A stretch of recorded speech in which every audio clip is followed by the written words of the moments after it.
श्रोता बंधु मानक अनेक अनेक शुभेच्छा और शुभकामना। आज आउ एक नुआ कहानी सहित मु आपण मानक स्वागत करुछि। गोटे गाँव रे जने गरीब ब्राह्मण रहुथिले। से बड़ धार्मिक थिले। तांकर पुओ कलिकता रे पढ़ुथिला।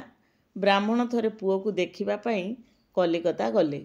सेतेबेले गाड़ी मोटर नथिला किंबा गाड़ी मोटर रे जीवा पई तांको पाखरे पैसा भी नथिला। तेणु चाली चाली जीवाकू पड़िला कलिकता। किछि दूर गला परे संध्या होईगला। अचिना स्थान राति रे रहिबा पई आश्रय टिके दरकार, किंतु किए तांको आश्रय देव। दुई तीनिटा घरे बुझिले, अचिन्हा लोक बोली केही तांको घरे स्थान टिके देले नहीं। निराश हेबा परे ब्राह्मण गोटे गछ मूले बसी रहिले। शीत दिन भारी ठंडा पड़ुथाए। सेही रास्ता देई ग्रामर जने लोक निज घर को फेरुथांती।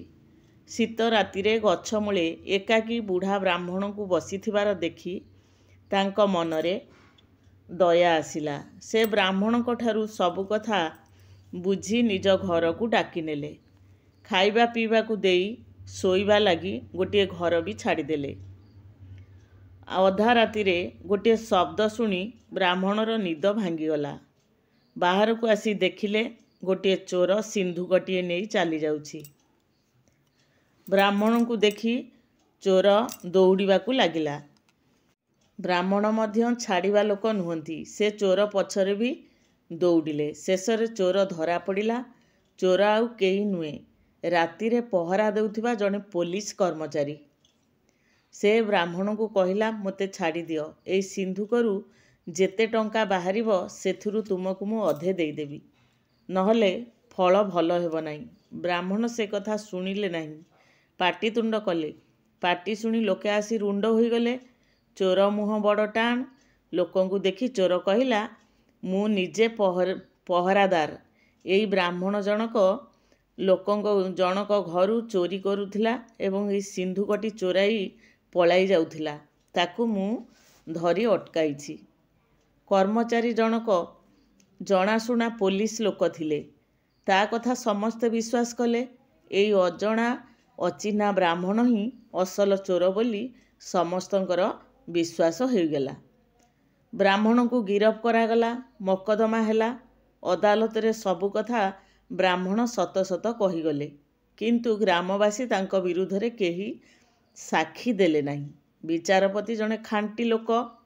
से ब्राह्मण को कथा विश्वास कले, किंतु प्रमाण अभावरु राय देई पारिले नहीं।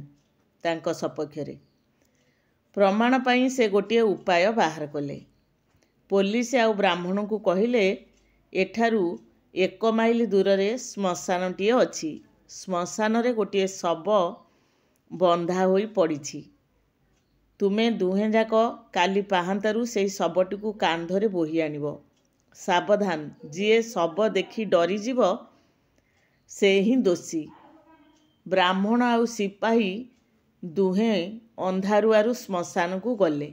दिहें जाक निर्भय रे शवटी को कांधरे धरी अदालत आड़ को चलिले। बाट निर्जन। आसु आसु पुलिस जनक ब्राह्मण को कहिला, सेदिन मते छाड़ी देइथिले अधे टंका एवं जिनिस पाइथांतु, सुखरे घरे रहिथांतु।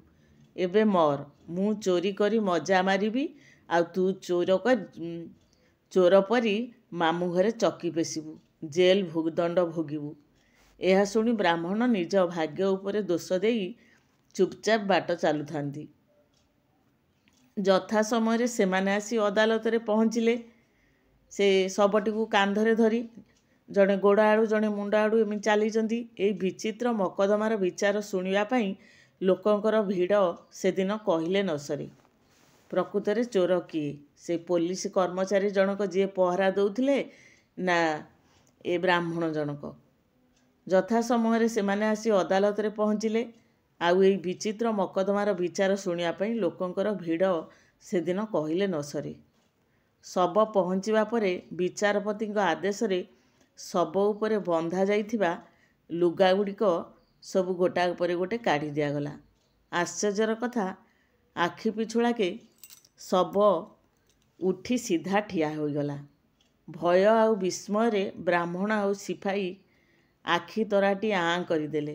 ସେମାନେ ଯାହାକୁ ଶବ ବୋଲି ଭାବିଥିଲେ, ବାସ୍ତବରେ ସେ ଜଣେ ଅଦାଲତର କର୍ମଚାରୀ ଥିଲେ। ସେ ବ୍ୟକ୍ତି ବିଚାରପତିଙ୍କ ଆଗରେ ବାଟରେ ଶୁଣିଥିବା ବ୍ରାହ୍ମଣ ଆଉ ପୋଲିସଙ୍କର କଥାବାର୍ତ୍ତାର ବର୍ଣ୍ଣନା କରିଗଲେ। ସେ ପ୍ରକୃତରେ ଜୀବନ୍ତ ଲୋକ ଜଣେ ଶବର ମରିଥିବାର ଅଭିନୟ କରୁଥିଲେ। ତେଣୁ ଆଙ୍କ କଥାବାର୍ତ୍ତା ଯାହା ଶୁଣିଥିଲେ ସବୁ ବିଚାରପତିଙ୍କ ଆଗରେ ଗୋଟାକ ପରେ ଗୋଟେ କହିଗଲେ।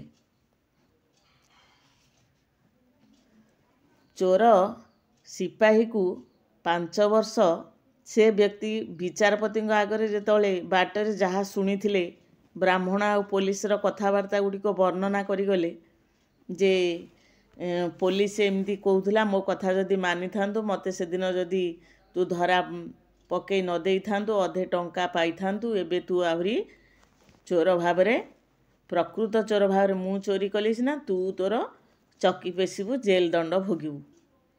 ଏ କଥା ସବୁ ଶୁଣିକି ସବୁ ବିଚାରପତିଙ୍କ ଆଗରେ ସେଇ କର୍ମଚାରୀ ଜଣକ ସବୁ ବଖାଣିଲେ। ସବୁ ଜିନିଷ ଶୁଣି ବୁଝି ଚୋର ସିପାହୀକୁ 5 ବର୍ଷ ସଶ୍ରମ ଜେଲ୍ ଦଣ୍ଡ ଦିଆଗଲା। ଯିଏ ପହରା ଦେଉଥିଲେ ସିଏ ନିଜେ ଚୋରି କରିଥିଲେ, ତେଣୁ ତାଙ୍କୁ ଜେଲ୍ ଦଣ୍ଡ ଦିଆଗଲା। ଏଥର ପ୍ରମାଣ ମିଳିଗଲା, ତେଣୁ ବ୍ରାହ୍ମଣକୁ ସମ୍ମାନର ସହିତ ଛାଡ଼ି ଦିଆଗଲା। ଚାରିଆଡ଼େ ବିଚାରପତିଙ୍କ ପ୍ରଶଂସା ଖେଳିଗଲା। ଲୋକେ ତାକୁ ଧନ୍ୟ ଧନ୍ୟ କହିଲେ ଏବଂ ତାଙ୍କ ବିଚାରର ପ୍ରଶଂସା କଲେ। ସେହି ଯେଉଁ ବିଚାରପତି ଜଣକ, ସେ ଆଉ କେହି ନୁହେଁ, ସେ ହେଉଛନ୍ତି ଶ୍ରୀ ବଙ୍କିମଚନ୍ଦ୍ର ଚାଟାର୍ଜୀ। ସତ ଘଟଣା। ତେଣୁ ସେଭଳି ବିଚାରପତି, ତାଙ୍କର ବିଚାର ଚିନ୍ତାଧାରା, ତାଙ୍କର ଏଇ ମହାନତା ତାଙ୍କୁ ଆଜି ଅମର କରି ରଖିଛି। ସେଥିପାଇଁ ଆମେ ତାଙ୍କ ବିଷୟରେ ଆଜି ଏ ଗପଟି ଶୁଣିଲେ। ପିଲାମାନେ, ଗପଟି କେମିତି ଲାଗିଲା ନିଶ୍ଚିତ ଭାବରେ କମେଣ୍ଟରେ ଜଣାଇବେ। ରହିଲି, ଧନ୍ୟବାଦ।